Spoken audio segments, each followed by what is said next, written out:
Hello everyone, ChibiWolf here and welcome to my review of episode 2 of Buddyfight X. I was planning on doing a review of episode 1, but things kinda happened that made that very difficult. Anyway, let's begin. So the episode is basically Battz adapting to life on Earth and a reaction to certain things like him having a chibi form, which is my thing, Bad Battz.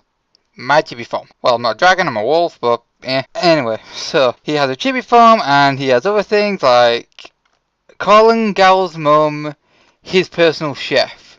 And oh god, it's hilarious. His reaction to the octopus dumplings, his reaction to pizza, other things like kicking Gal off his bed and making Gal's bed his bed. Yeah, he's very funny in this episode because he's acting like an emperor in a completely other world, but he still acts like an emperor. He's not like, I'm adapting to Earth. No, he thinks everything should be his. So far, I actually really like his character. He's hilarious, but he's also very serious at the same time, which this show really needs a serious character like him. He's probably actually becoming one of my favourite buddies from Gao. Like, yeah, we had Bal, who honestly I didn't really like as much, and we had Drum, who, yeah, Drum was amazing, but Battz just gives this weird. He's kind of a mix between Drum and, well, just a very serious person, so he's very good. Another funny thing, he made the Panda Dragon. Yes, I'm always going to call him Panda Dragon, I don't care. Anyway, he made him his disciple, and he called him Chibi Dragon, which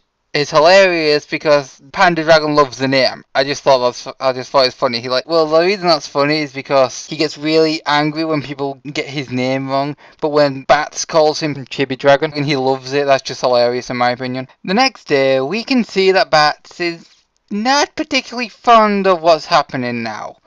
He's finally realizing he's pretty much stuck as a chibi, which he doesn't like.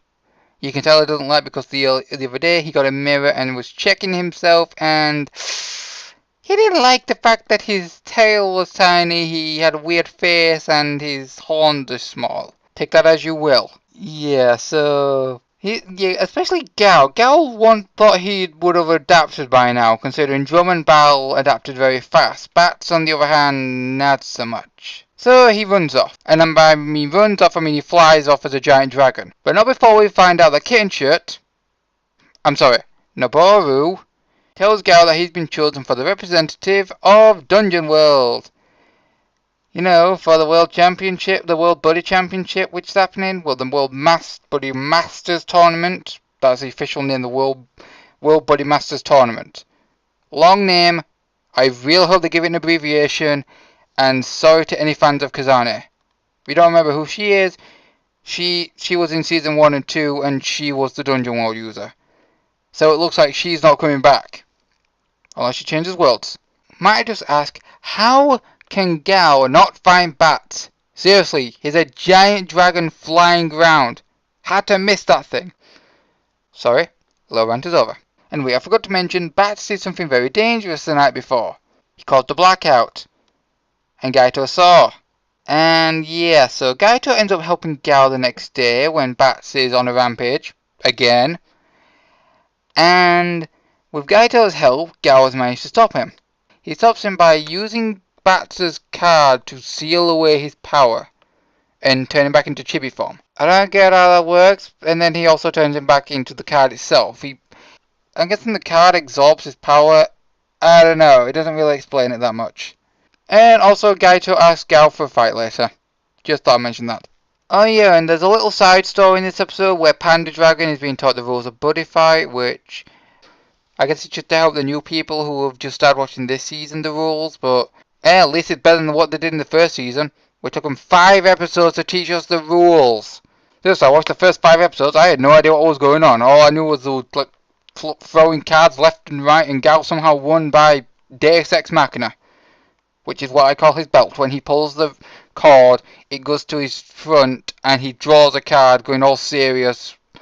I just call it Deus Ex Machina belt, because why not? Anyway, so Gao and Gaito start having their fight, and in this fight we learn that Bushiroad are not fans of Triple D. Because, well, Noboru comments saying Gaito sure is strong, like he's never seen him fight before. When Gaito fought in the World Tournament last season, which Noboru was a part of. I don't understand with Bushiroad. It's not a new universe, not new characters. It's the same. It's the same show. It's just a different season. Keep your continuity. Wow, just why? It's like with Vanguard with their timeline. Oh god, if I ever do a review of that, that's gonna be a nightmare with their timeline. Whew.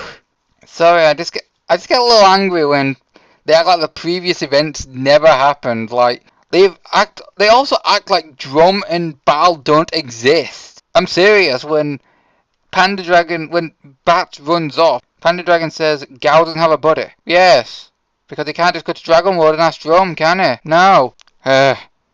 I'm sorry, I don't like that. Anyway, so did I like this fight? Well, actually no, not really. It's probably the most underwhelming fight of this season so far.